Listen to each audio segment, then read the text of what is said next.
Good afternoon. Just going to take 1 minute to wait for people to be able to log on. Buenas tardes. Vamos a esperar solo un minutito para asegurar que todos los que están mirando estén en línea.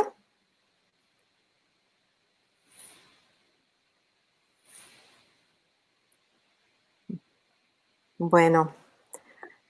So, good afternoon again. My name is Jimena Sanchez, and I'm the director for the Andes at the Washington Office on Latin America. Buenas tardes, soy Jimena Sánchez, la directora de los Andes en la Oficina de Asuntos Latinoamericanos en Washington, WOLA. This afternoon, we have a very special treat. We will be hearing from Steve Cagan and Mary Kelsey about their latest book, The Price of Gold.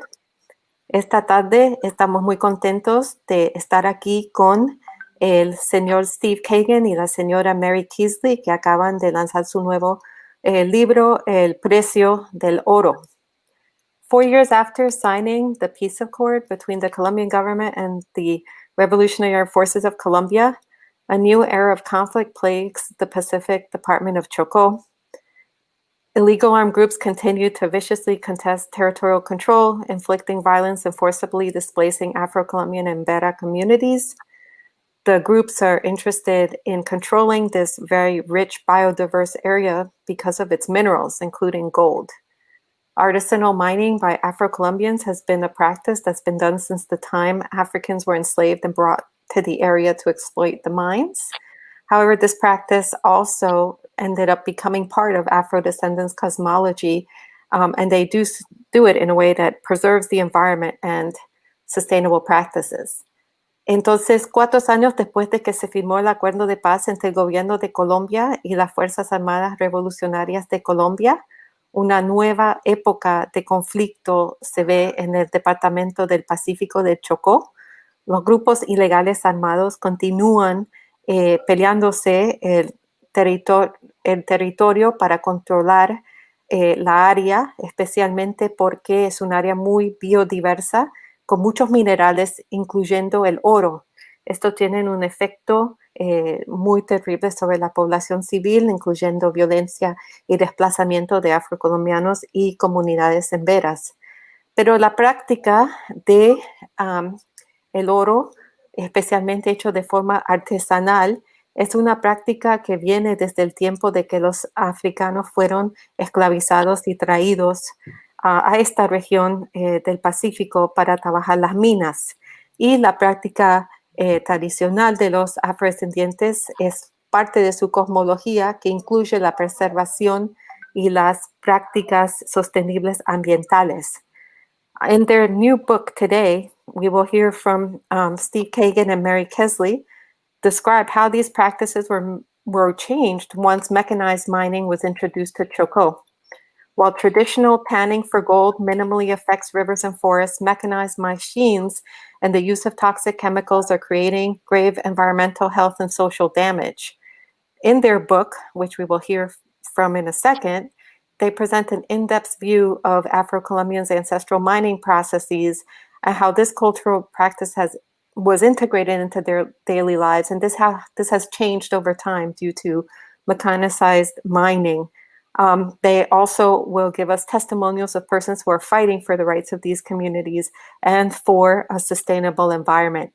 Entonces, en el día de hoy vamos a escuchar de Steve Cagan y Mary Kelsey sobre su nuevo libro, El Precio de Oro, donde ellos describen cómo estas prácticas cambiaron en el Chocó una vez que se introdujo la minería mecanizada, mientras que la forma tradicional que se utilizaba en esta región de hacer la balea para el oro afecta de manera mínima a los ríos y el medio ambiente.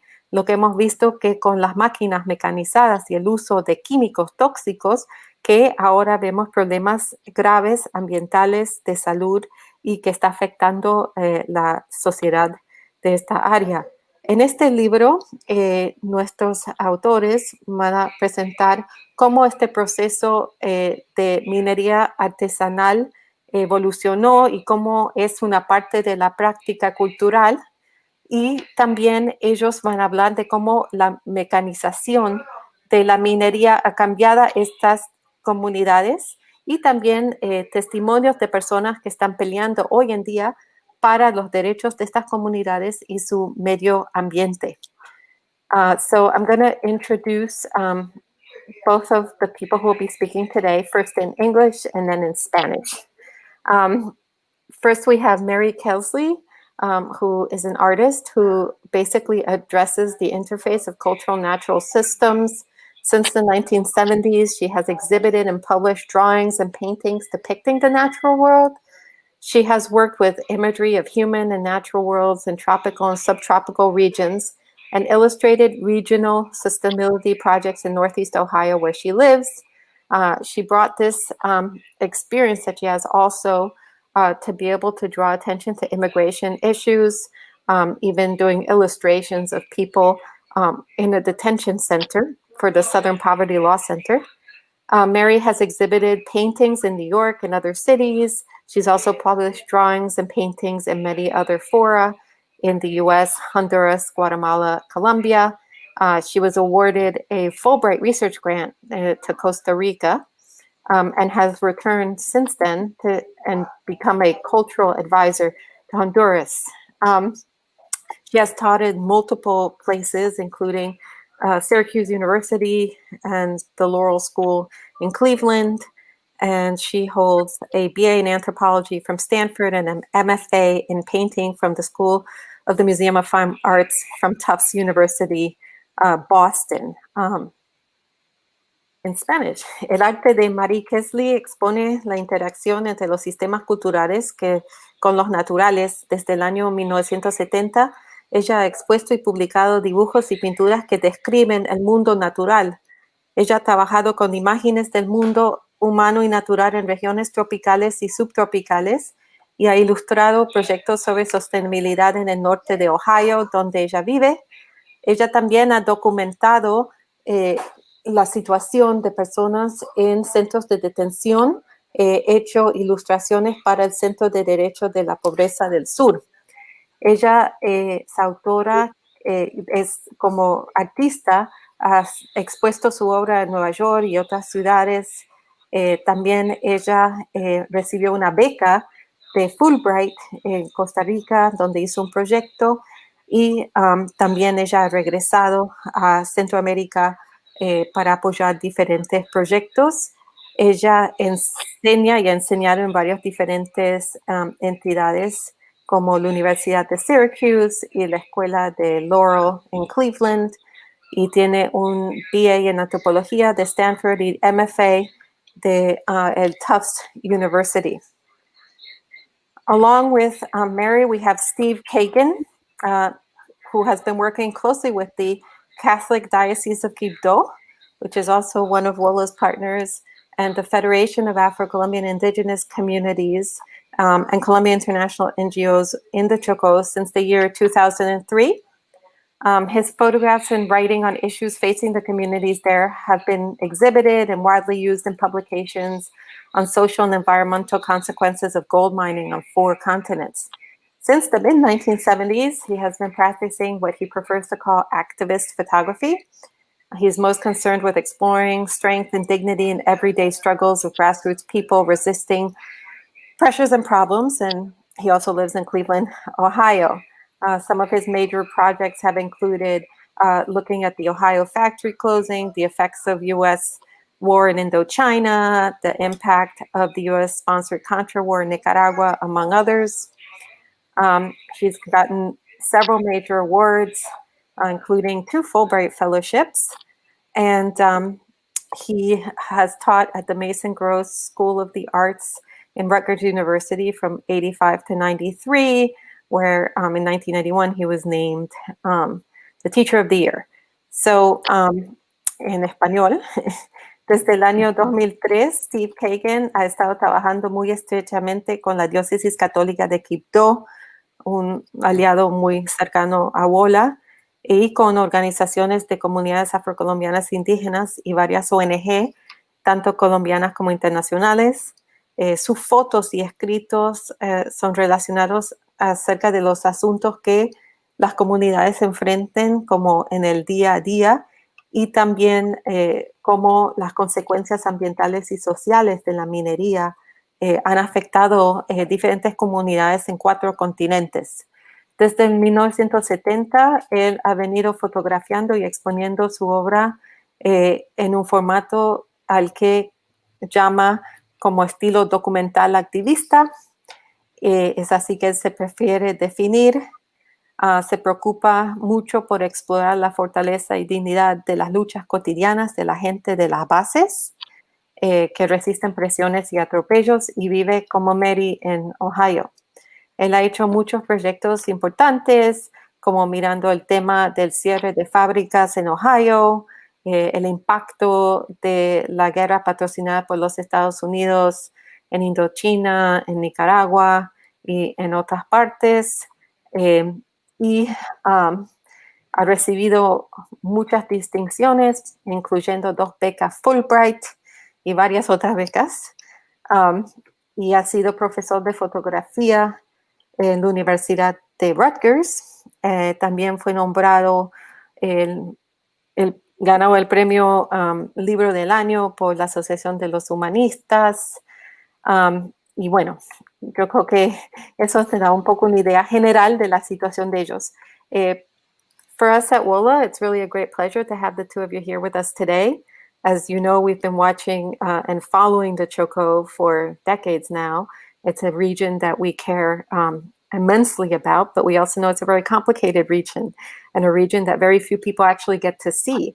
So for us, it's a great pleasure to see that you guys are able to bring some of that to the outside world and help raise awareness of both, you know, the flora, fauna, but also the amazing activists that work there to try to preserve there. Para nosotros, abuela, es un placer tenerlos a ustedes aquí hoy con nosotros. Nosotros nos importa mucho la zona del Pacífico, especialmente Chocó. Llevamos décadas trabajando ahí, pero también sabemos que es una área muy complicada donde muy poca gente de afuera realmente puede visitar. Entonces, por eso nos alegra mucho que ustedes han podido, con sus diferentes talentos, mostrar al resto del mundo lo que está pasando ahí, su flora, su fauna, pero también su importante activismo humano que hay para preservar el medio ambiente. So with that, I'm going to turn it to the 2 of you, and we will do interpretation. So just speak a short amount of time, pause, and I will interpret into Spanish. Ahora vamos a escuchar de ellos, y como esta presentación es bilingüe, ellos van a presentar una frase corta y yo voy a traducir al español. Gracias. Thank you.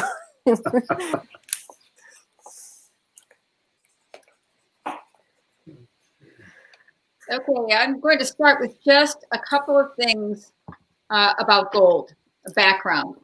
As Mena said, it has been mined for a long time, thousands of years, long before the Spanish came to Colombia. But they also came there for gold and brought Africans to mine it because the native people could not be enslaved. Bueno, voy a empezar con algunas palabras introductorias. Primero es importante decir de que el oro ha estado ahí por miles de años, mismo antes de los españoles. Sí, los españoles fueron a esta región por el oro y trajeron con ellos esclavizados africanos, principalmente porque los indígenas no estaban minando el oro. Gold was used mostly for ceremonial and decorative purposes, but it also has properties that make it very valuable, still very valuable.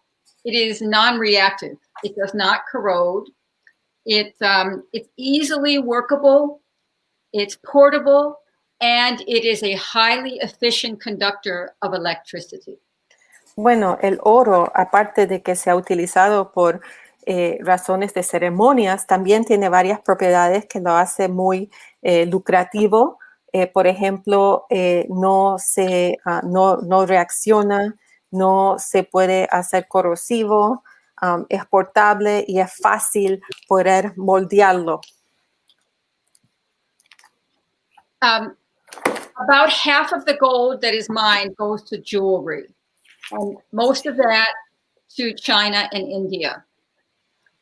Another 40% is held in investments by governments, institutions, individuals, and then about 10% is used in industry, including electronics. Bueno, entonces la mitad del oro va al uso de crear joyería y eso principalmente está destinado a la China y la India. Otro 40% del oro se usa como una manera de invertir por gobiernos, por instituciones y por individuos. Otro 10% se usa de forma industrial, básicamente en electrónicos. What's matters a lot to the work that we've done is that the price of gold, the value of it fluctuates greatly over time. For example, 50 years ago, it was worth less than $300 an ounce. 40 years ago, it was worth over 2,000. 20 years ago, it was around 400, and now it is again worth 2,000 per ounce. Una cosa interesante del oro es que su precio y su valor fluja de manera muy extrema. Por ejemplo, hace 50 años, básicamente era un poquito menor de $300 por una onza. 40 años era casi más de 2,000. 20 años atrás era 400 por una onza y ahora vemos que nuevamente está casi 2,000 por onza. Yep. Steve. So it was gold that really brought the Spanish to El Chocó on the Pacific coast of Colombia. And gold has played an important role in the history of the department ever since. El oro fue traído, es lo que trajo a los españoles al Chocó en la zona pacífica de Colombia, y realmente el oro ha jugado un papel histórico muy importante en este departamento. El Chocó is located in the Pacific coast of Colombia. It's an area that's it has been very abandoned by the national government forever, and is in some ways extremely isolated from the rest of the country. Entonces el Chocó, como mencionamos, está en la zona pacífica de Colombia. Es una área que ha sido abandonada desde siempre por el gobierno nacional, y de muchas maneras es una zona muy aislada al resto del país. The Chocó is an area of tropical and subtropical rainforest. It's an area with extremely few roads and a lot of water, especially in the form of rivers and swamps. And so the main transportation between communities and between the area and the outside world has been traditionally by boat and continues to be by boat. El Chocó es una área básicamente tropical y subtropical, lleno de bosques, y es una zona donde hay muy pocas vías, y la mayor manera que la gente se mueve en el Chocó es por el agua. Ellos se transportan dentro del Chocó y dentro y fuera del Chocó por barcos, y sigue siendo así hoy en día. The rivers, in addition to being the main avenue of transportation for people, are also traditionally the source, the most important source of protein from fish. They're also the place where people wash dishes, wash clothes, and wash themselves. It's an area where people have their recreation. And it's an area, the rivers are central to the culture of the area. Los ríos son muy importantes en esta área, adicionalmente a servir como formas de transporte. Son tradicionalmente la fuente de la proteína de las personas, que es los peces. También es donde la gente se baña, donde lavan sus platos, donde se lavan a ellos mismos.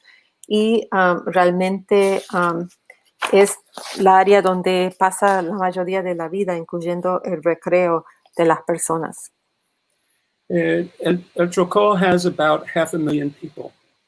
And one of the interesting aspects of the culture and of the population is that about 80 to 85% of the people are Afro-Colombians, descended from slaves brought by the Spanish, in fact, to mine for gold. About 10% are indigenous, and so only about 5 to 10% are white or mestizo, which is quite different from the rest of Colombia.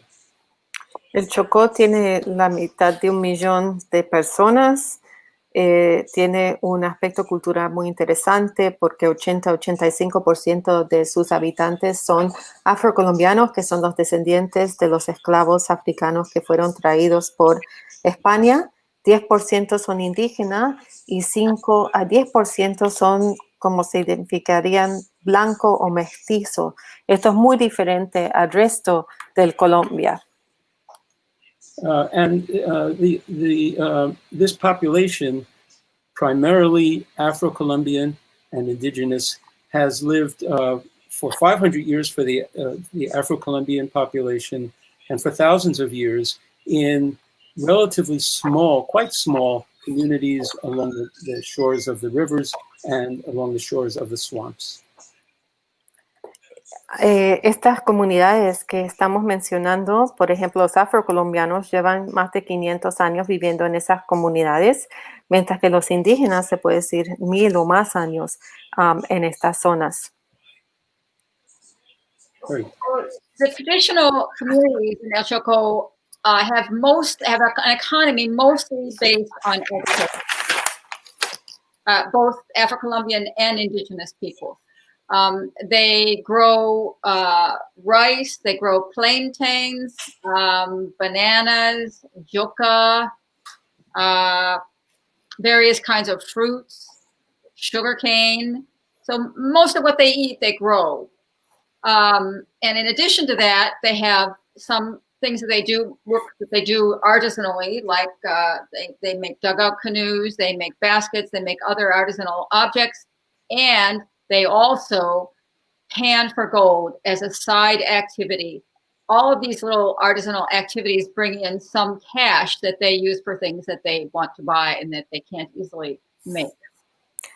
Las comunidades afrocolombianas indígenas que habitan en esta zona son principalmente agrícolas.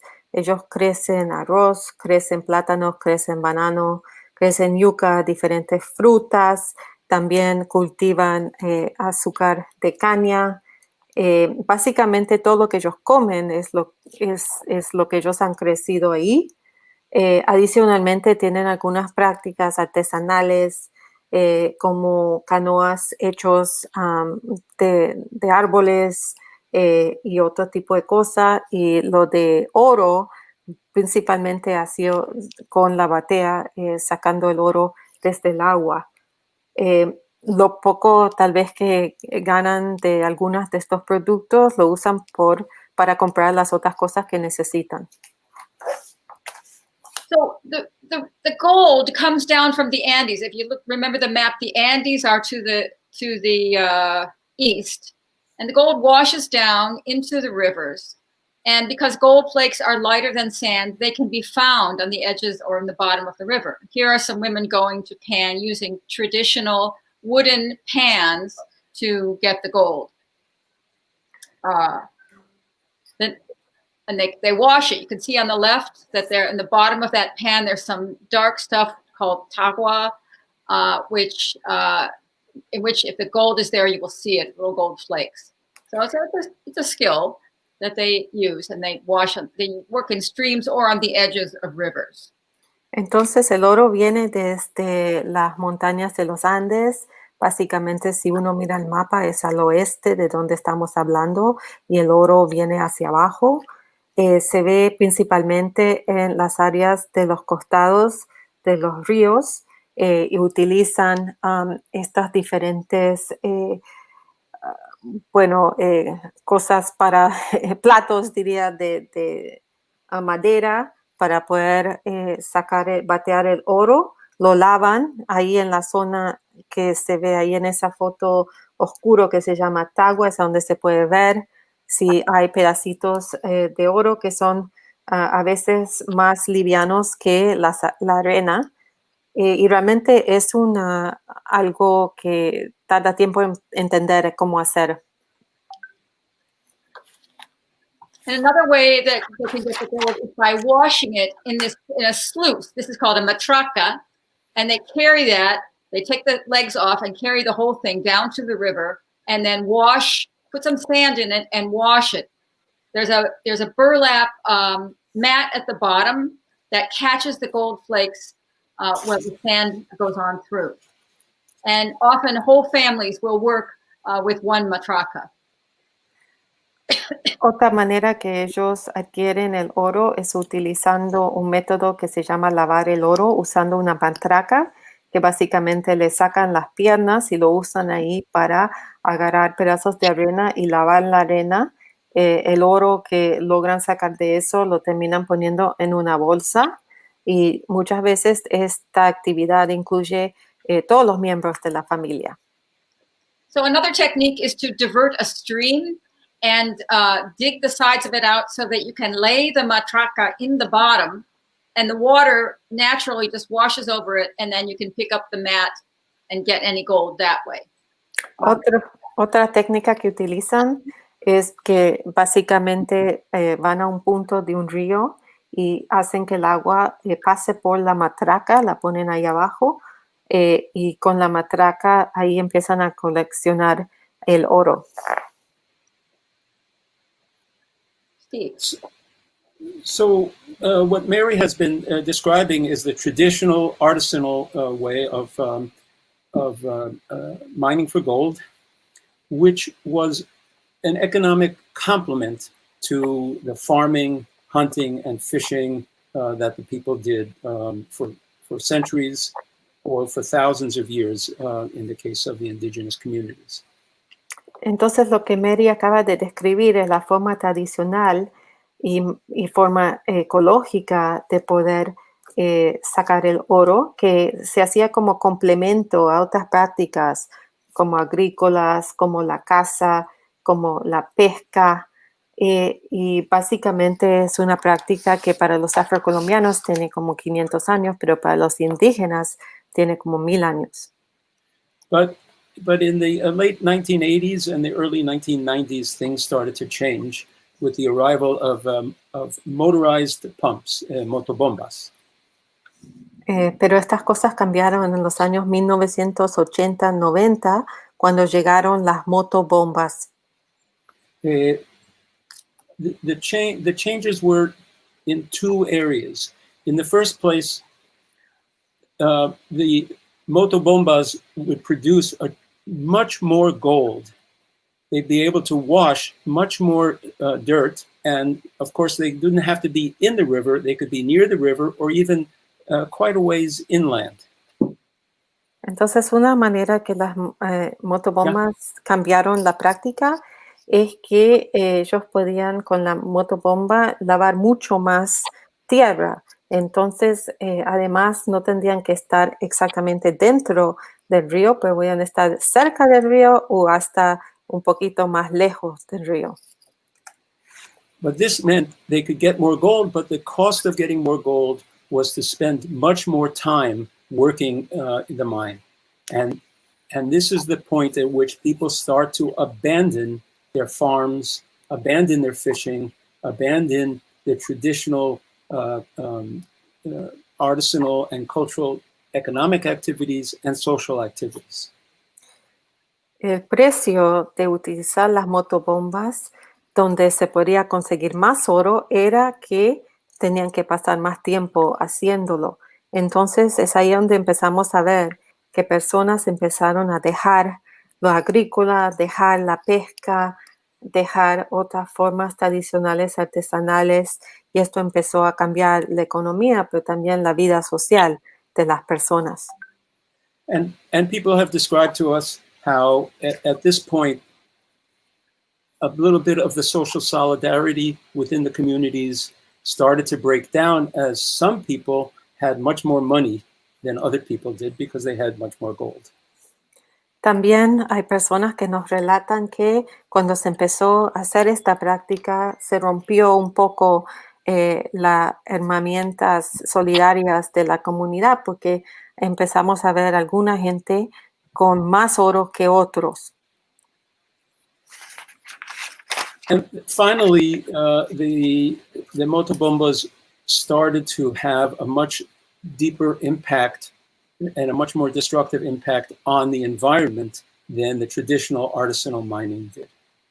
También las motobombas generaron un impacto mucho más profundo y destructivo sobre el medio ambiente a relación de la práctica artesanal tradicional. Although not nearly as much as we're going to see with the new machinery. Pero no tan tremendamente dañina como las nuevas formas mecanizadas que vamos a describir ahora. So there's always been commercial gold mining in El Chocó from the time of the Spanish colony. Siempre ha habido la minería comercial de oro en el Chocó desde el tiempo de que era una colonia española. But the rise in the price of gold over the last 30 years or so has justified the investment in modern machinery of which we're going to see right now. Pero en los últimos 30 años hemos visto que como mundo ha crecido el precio del oro, muchos han justificado invertir en máquinas modernas para sacar el oro en esta región. In the forest, they use these very large backhoes, which are called retros. Uh-huh. And in the rivers, they use very large dredges. Dredges in Spanish are draga, and these are called dragones because of their size. So the two main machines that are used is from the forest on the side. They used basically these large backhoes called retros. And then within the river, they use these large dredges called dragas. But because they're so big, people call them dragones. Jime está hablando en inglés. Did I just speak in English? I'm sorry. Lo siento. Lo que él está diciendo es que desde los bosques se utilizan las retros para sacar el oro y después desde los ríos se usan las dragas, pero como las dragas son tan grandes, las llaman dragones. And the third large kind of a mechanized kind of mining is called an elevator. And it's very much like a matraca, except much larger, much more permanent, and having much greater impact on the environment of the forest around it. Entonces, la tercera máquina que se usa mecanizada se conoce como un ascensor. Se llama matraca. Es como una matraca, pero mucho más grande y es más permanente el impacto. Entonces, tiene un impacto mucho más duradero, dañino sobre el medio ambiente y el bosque. Now, one of the important consequences of the development of all this machinery has been that people are now using artisanal mining techniques in the pits that were dug by the machines. Una de las consecuencias de este cambio a la mecanización ha sido que personas están siguiendo haciendo algunas de las prácticas artesanales para sacar el oro en los huecos que quedan después de que se usan estas máquinas. They have to wait for permission to go into the pits to do what's called the bareque, the artisanal mining. Ellos tienen que pedir permiso o esperar a que tengan el permiso para entrar y hacer el bareque, que es básicamente la forma artesanal de sacar el oro. But what they tell us is that they get more gold with less work in the pits than they used to get in the rivers and in the streams. Y lo que nos dice la gente es que ellos reciben o logran sacar más oros cuando van a estos huecos que cuando hacían la práctica de ir a los ríos y hacerlo de las paredes tradicionales. Although it still looks like backbreaking work to us. Mismo que para nosotros parece artesanal las dos maneras. But a consequence of this is that all of the people that you see in these pictures now, almost all of them have converted to being full-time miners. This means... No, go ahead. Okay. So they, what this means is that they are in large numbers abandoning agriculture totally, abandoning fishing, abandoning hunting, and they're even beginning to abandon their villages in order to follow the machines. Entonces, lo que hemos visto como una gran consecuencia de esto es que un gran número de personas han básicamente abandonado la práctica agrícola, lo de la pesca, lo de otro tipo de manera de sostenerse. También muchos han abandonado sus pueblos porque ellos empiezan a seguir donde van las máquinas de oro. So this has produced a tremendous damage. For one thing, within the communities now, people simply don't feel the solidarity that they used to feel within each community and between the communities. Un gran daño que esto ha causado es social, en que en las comunidades la gente no siente más esa gran solidaridad colectiva que sentían antes dentro de las comunidades y entre las comunidades. There's envy among the people, and sometimes the people denounce each other as a way of getting vengeance, for their envy. They denounce each other to the armed groups. Hay personas que se han vuelto envidiosos y a veces denuncian a uno al otro a los grupos ilegales armados como una manera de conseguir venganza. They are abandoning their social structures. They're abandoning their traditional institutions, like their school, their health center, or their chapel. Y también con estos cambios la persona está abandonando sus estructuras sociales tradicionales, como sus colegios, como su forma de salud y otros. Within families, there are disputes, and they even reach violence over who has the right to lease land to the machines or to sell land to the machines.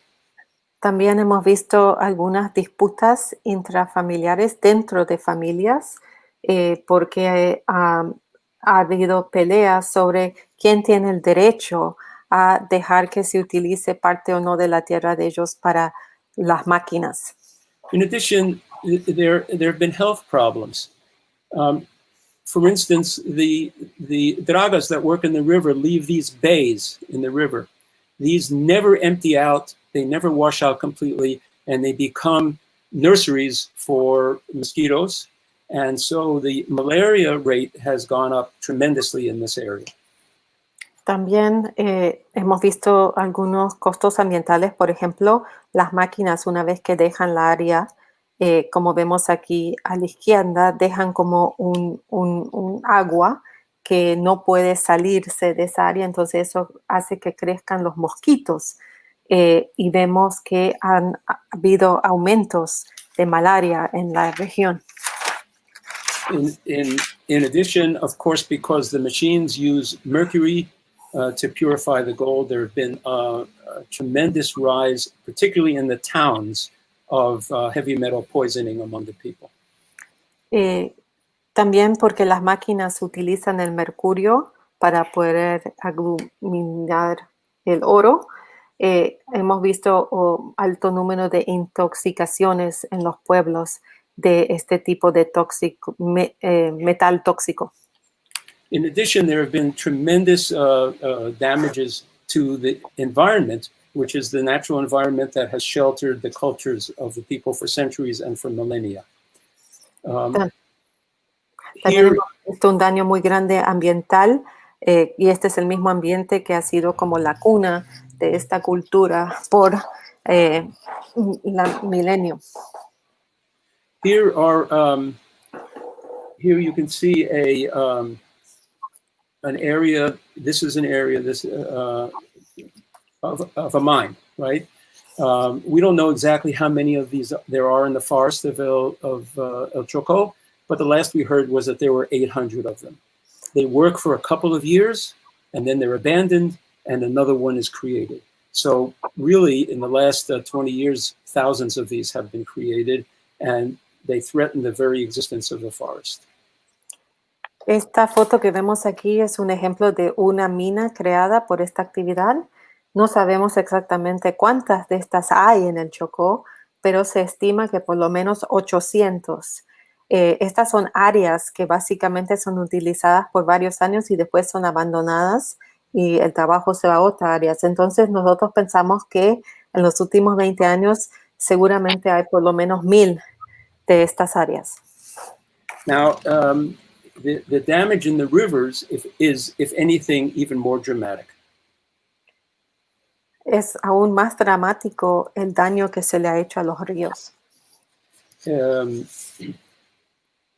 This is the River Quito, which was a very narrow river that went along. This was the flow of the river.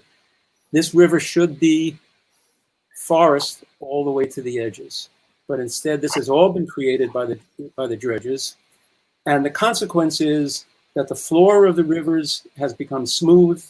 The water is filled with sediment, and the water is also filled with toxic chemicals, and the consequence is that people have either lost their fish populations or the few fish that still are there, they're afraid to eat. Tenemos el ejemplo del río Quito. Básicamente este era un río muy angosto que era todo forestado, esto era todo bosque, pero la consecuencia del uso de las dragas en esta área ha hecho que el piso del río no solo se ha extendido, pero se ha sedimentado. Y la zona sedimentada también contiene muchos tóxicos. Como resultado, se ha perdido toda la pesca de esta área y los pocos peces que quedan, la gente no los puede consumir porque tienen alto número tóxico. Mary, you want to do this? No, I think you should, Steve. Okay. So, of course, there's been some resistance to this. The unfortunate thing is that the communities have been divided between those people who see an economic boom in the short run and those people who see the destruction of their forest and the destruction of their traditional lives. Bueno, la comunidad está muy dividida frente a esta situación porque hay algunos que ven que hay que salvar la selva porque eso es la destrucción de su futuro, mientras los que ven que esto puede ser un boom económico. So those people, we've had the great fortune to work with some of the organizations and communities that have been resisting this development of mechanized mining, including the Diocese of Quibdó, including the federations of the communities, and including, we really want to mention an organization called Tierra Digna, which has its headquarters in Bogota, but has done wonderful work with the communities in what in this country we call economic justice, environmental justice issues. And they've had a tremendous victory that 3 years ago, the Constitutional Court of Nicaragua declared the Atrato River, the main river in the area that we work, the subject of rights. Nosotros hemos tenido la fortuna de trabajar con las organizaciones y la Federación de Organizaciones que que han resistido la minería de forma mecanizada, también con la diócesis de Quibdó y una organización de abogados que están basados en Bogotá, pero trabajan con las comunidades que se llama Tierra Digna, que básicamente han hecho un trabajo importante de justicia ambiental legal. Hace 3 años atrás, la Corte Constitucional de Colombia declaró el río Atrato como un río que tiene sujetos, que es sujeto a los derechos. What this meant from the court was that the national government of Colombia, the local government, the departmental government, the communities themselves, the organizations of the communities, all had a responsibility to work together to try to remediate the situation, to stop the abuse of the river, which means essentially stopping this mechanized mining and excessive lumbering, and to try to restore, although ultimately you can't restore entirely, but to the extent that it's possible, to restore the good health of the river. Esta decisión de la Corte Constitucional básicamente le pidió al gobierno nacional, gobierno departamental, local y las comunidades y organizaciones viviendo en esta zona que trabajen juntos para cambiar esta situación y los impactos negativos de la minería mecanizada y restaurar en lo que sea posible la salud de este río. Now, it probably will come as a surprise to no one that the government of Colombia has not really carried out its part of this. Y creo que no va a ser ninguna sorpresa para nadie si yo digo que el gobierno de Colombia no ha avanzado en implementar esta decisión. But what we have seen is that in the communities that worked so hard for a few years to get this result, that there's been a real birth of more energy for organizing and for standing up for their rights. And so this, in what is a very sad situation in general in Choco, this is like a little flame of hope for us. Bueno, esta situación es compleja, pero sí hemos visto que con esta sentencia hay mucha gente que trabajó para conseguirla y que eso conllevó a un renacimiento de energía frente a la pelea para preservar el ambiente y para poder defender sus derechos. Entonces, dentro de una situación que en general es medio triste, esto realmente es como una llama de esperanza. Mary? Steve, you have a question. Yes, there is one question that came in. It says, what mechanisms are influencing the reduction of social capital after there was strength, after the extractive mining took place? ¿O qué mecanismos influyen en la... Repeat the question? En Spanish, it's ¿qué mecanismos influyen en la reducción del capital social luego que toma fuerza la extracción minera?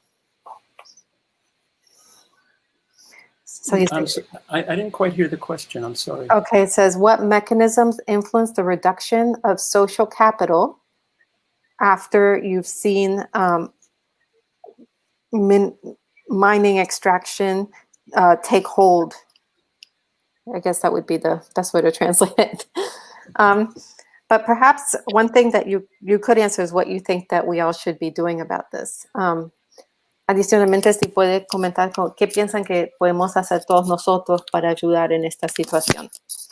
Mary, you want to? You go ahead.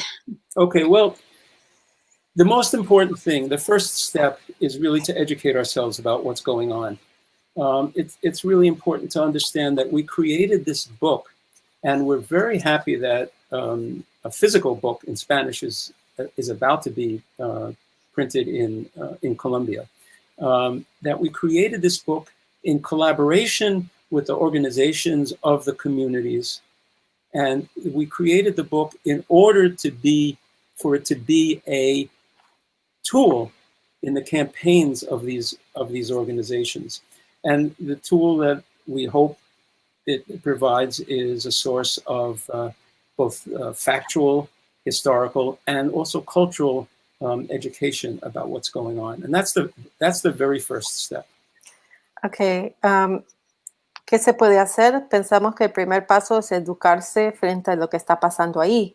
La razón que creamos este libro y que va a ser publicado en español en poco tiempo, que se hizo también en colaboración con organizaciones y comunidades de esta región, fue para que haya mayor comprensión de lo que está pasando y que sirva como una herramienta para organizarse y tomar acción. So we have another question about who are the owners of the mines and who are the primary beneficiaries of this mining. And I can answer that a little bit. We have seen owners who are Colombian, but we've also seen owners who are Brazilian. And I think there are some Chinese, there have been Chinese owners of mines. But what is happening now is that the government is partnering with large multinational corporations, multinationals coming in to exploit this situation. And I'm not sure where they're from, but I think there are a lot of Chinese. I don't know, Steve, you have more details on that? Well, the major... Well, let me just translate that. Okay. Oh, yeah. Sorry. Hubo otra pregunta que era quiénes son los dueños de estas minas y de estos equipos que se usan para sacar el oro en el Chocó y quiénes son los que están beneficiando de la minería en el Chocó. Entonces ella dijo que algunos de los dueños son colombianos, otros son brasileños, hasta algunos son chinos. Lo que ellos encuentran muy preocupante es que el gobierno ahora está haciendo alianzas con multinacionales para poder explotar el oro. Y Steve va a agregar. The main transnationals that are interested in mining gold in Colombia or in the Pacific of Colombia are Canadian companies and South African and British companies, not necessarily the typical classical villains in this. Steve agrega que la mayoría de las compañías transnacionales son de Canadá, Sudáfrica, Gran Bretaña, no son las típicas que uno ve. I would just add here that with the free trade agreement that was signed between the U.S. And Colombia, as well as the Canadian free trade agreement, basically, this has opened up a lot of debate over these areas, which, according to the people who live in those areas are protected because they have the collective lands to those areas. But according to the government, they don't have the rights to the subsoil of the area. So this creates a major tension. Right. And most multinationals that we see nowadays no longer have a specific country that they have a nationality in. And so one example of this is Anglo Gold Ashanti, which has become multinational as well. That has expressed a lot of interest there. Lo que estoy diciendo es que con los tratados de libre comercio que firmó Colombia con Estados Unidos y también con Canadá, hemos visto una tensión en estas áreas de parte de las personas que viven ahí, como son sus territorios colectivos. Ellos dicen que estas personas no tienen derecho a los minerales ahí, pero técnicamente por parte del gobierno dicen que las partes que son de las personas son suelo y arriba, pero el subsuelo es del gobierno. Entonces esto está creando mucha tensión porque hay mucho interés por multinacionales para este oro, y algunas de estas compañías ahora no son más de un país solamente, pero de múltiples países o sin nacionalidad específica, y una de ellas que ha expresado mucho interés en toda esta área se llama Anglo Gold Ashanti. It's very significant that people in the United States may not understand this, because if we own land, we also own the mineral rights under that land and everything that's on the land. But the position of the Colombian government is that the collective territories are the only ownership is of the actual soil, not the subsoil, not the rivers going through, not the trees on the soil. Steve aclara de que puede ser muy difícil para personas en Estados Unidos entender, porque en Estados Unidos, si vos sos el dueño de tu tierra, sos dueño de toda la tierra que tenés ahí. Pero en el caso de Colombia, lo que argumenta el gobierno de Colombia es que solo sos dueño de lo que está en el suelo hacia arriba, pero no el subsuelo, no los ríos, hasta ni los árboles que se encuentran en esos territorios. Steve, can you talk a little bit about the relationship between the armed groups? Yeah, I was just going to say this. Yeah. So one of the things that is very difficult is it's actually, in many cases, very difficult to understand who owns the machines on a particular mine in the Pacific, because the armed groups have found that gold is actually much more profitable even than coca. And so they are investing secretly, underground in these mines. And so people, either for their own self-interest or out of fear, are unable to talk about who actually owns the machines in many cases, or who has provided the money to buy the machines. Una pregunta que entró es cuál es la relación entre los grupos armados y los mineros pequeños, y él está diciendo que es muy complejo porque no es muy obvio saber de quién es el dueño de estas máquinas. Hay grupos armados que han visto de que es muy lucrativo esto, que hasta estar en el negocio de oro es más lucrativo que lo de coca. Entonces, de manera secreta, financian estas máquinas. Y las personas que usan o que son dueños de estas máquinas por razones de amenazas o porque su propio interés no dicen o revelan realmente de dónde vino el financiamiento para dichas máquinas. So, we have just 2 minutes, so I would like to just ask if you guys can wrap up by giving us more recommendations, and also if you can tell us how we can get a copy of this book. Good. Well, we have on the screen now, this is in English, and this the other one was in Spanish, but it's a little hard, I know, for everyone to copy. So here's our email addresses. Bueno, yo les pregunté si nos pueden decir cuáles son sus últimas recomendaciones y cómo podemos conseguir el libro. Él dijo que ahí puso los sitios donde se puede conseguir el libro, pero como es difícil sacar eso, está dando su correo electrónico y su página de Facebook para que puedan ir ahí para ver cómo se puede conseguir el libro.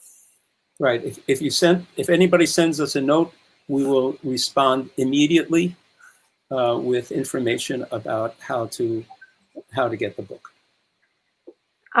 Si alguien nos escriba, él dice, nosotros inmediatamente les responderemos con información de cómo conseguir ese libro. So is there any other Do we have time for one closing, more question? or do you have any closing comment you would like to make? Mary? No? Okay. If not, Mary and I have talked about this a lot. This is a very important area to us, and we feel very personally connected to it. But what's happening in El Chocó and what's happening throughout the Pacific of Colombia is happening around the world. This is an example of something that's happening everywhere, including in the United States and in Canada. Our sort of cultural twin, if you want.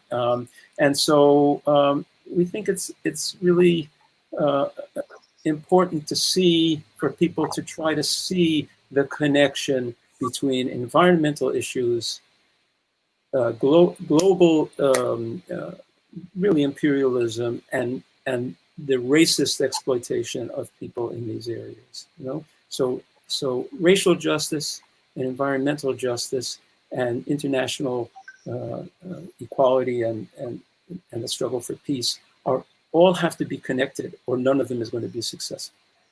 Él dice que es muy importante este tema, que es algo que ellos tienen mucha afinidad del Chocó y el Pacífico, pero que no es algo que sucede solo ahí, se ve en otras partes del mundo, se ve en Estados Unidos y Canadá, como en estos países gemelos, y es muy importante que las personas entiendan cuál es la conexión entre estos temas ambientales, el imperialismo global, el racismo y esta justicia ambiental. I would like to say thank you so much for the information and for your book, and I hope everybody gets a copy. Me gustaría decir muchas gracias por la información y esperamos que todo el mundo saque una copia. And then I would also add that this is particularly important for U.S. citizens because the U.S. is the #1 donor, both militarily and economically, to Colombia. And one question we at WOLA have always had going to these areas for the past 20 years and only passing through the rivers is, how is it possible for these machines to get through all of these military checkpoints? Entonces yo diría que es algo muy importante para WOLA, para nosotros, porque Estados Unidos es el donante principal en términos militar y económico a Colombia, y yendo a estas zonas por estos últimos 20 años donde solo se puede pasar por los ríos, ¿cómo es posible que llegan estas dragas y estas grandes máquinas que supuestamente son ilegales a estas zonas pasando chequeo militar? That is a question that, you know, we have not just for the machines, but also for some of the illegal armed groups that transfer us in those areas. We've been asking the same question. We've been asking the same question. We get stopped. We all get stopped at the retenes. Yes. But these machines that are supposed to be illegal just pass right by in plain view. Yes. Pero en los retenes pasan las máquinas. Él dice que ellos han visto la misma cosa. Como es que nos paran a nosotros en todos los retenes, pero las máquinas pasan y nosotros tenemos como es que los grupos armados también pasan. So that's probably the topic of a whole other thing, a whole other conversation we can go into. But just to say thank you so much for this contribution. I hope that everybody gets a copy of this book. I also encourage people to become basically amigos de la trato. We are basically guardianes de la trato. So with this constitutional court decision, the people of the Atato have formed Guardianes de la Trato, and we've become international Guardianes de la Trato, which are basically people who are helping to implement this constitutional court decision that looks to remedy this situation. Estoy diciendo que con la Corte Constitucional se formó los Guardianes de la Trato en Chocó, pero también uno se puede hacer un guardián internacional de la trato, y el labor de un guardián de la trato es básicamente ayudar a implementar esta orden de la Corte que trata de remediar esta situación. With that, I want to say thank you so much, and we will continue to raise these issues as much as we can. Entonces, muchas gracias a todos. Thank you to Ola. Thank you for having me. Okay.